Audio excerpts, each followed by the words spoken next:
Përshëndetje miq, kjo është dreka ime për sot, finok me mishpule në tigan.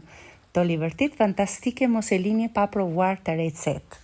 Këtu kemi një finok, pasi kemi larë prisim me feta sipas dëshirës, e vendosim në tigan me vaj ulliri, krip, piper, e skuqim për pak minuta, i hedhim një gotu, e mbulojmë me kapak dhe i zejmë për 10 minuta me flak të ullët. Këtu në një tigan, vaj ulliri, mishin e pulës, 150 gram visej, krip, piper, e skuqim mirë, e shojmë me verë të bardhë, mbasi ka vulluar vera bardhë, i shtojmë me goduj, e i zejmë për 10 minuta. Pasi kemi zjerë, shtojmë një lugë miell, një lugë gjalp, i hedhim edhe lëkurën e një limoni, 2 thelpin hudhër, i verdhojmë mirë, shtojmë lëngun e limonit, shtojmë me goduj, shtojmë edhe finokët e përgatitur më parë, japim një val 3-4 minuta, sa të mpleksen shijet, e provojmë për krip, dhe ja ku e kemi gati, e stolisim me gjethet e finokut dhe kur thot Eli që ta ash me sy.